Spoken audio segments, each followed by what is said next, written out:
নাক টিপ দিলে দুধ পড়ে, পোলাপানের বয়স ছিল অল্প, কে জানতো এই বয়সে লিখবে বালছিরার গল্প। প্রেমিকা করেছে ছলনা, ভালোবাসা দিয়েছে একটু, তাই তো চাচির ঘরে ভাতিজা কট লাগায় বালে বালে গিট্টু। জান্নাত তোহার লিঙ্ক ভাইরাল, ইজ্জত হইছে নষ্ট, আর ওইদিকে নীল জগতের ৮ নাম্বার কাপল জেলে বসে পায় কষ্ট। বিডি ইমরান খায় সেন্ডিকে চুমা, তাও তার মাথা উঁচা।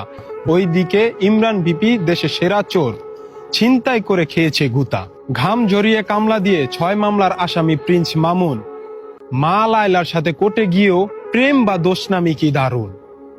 আলম সেরা বউ ব্যবসায়ী, ৩ নাম্বারও ধরা, ঘুমটা দেওয়া বউয়ের হট ভিডিও ভাইরাল, আকাশ ভরা তারা। লেখাপড়া বাদ, দুধে গাদার দল সব, চাটছে বেল্লালের নুনু, লোভ জেনারেশন নষ্ট হচ্ছে এই চোদনার জন্য। এই সব নিউজ করে পেট চালায় ভণ্ড সাংবাদিক আছে যারা, তোর মা বোন রে চিনি, তোর নানির খালি ঘর, দেশের হোগামারা সারা। পৃষ্ঠা নং 69, বই প্রচন্ড শীতে টুনটুনির গর্জন।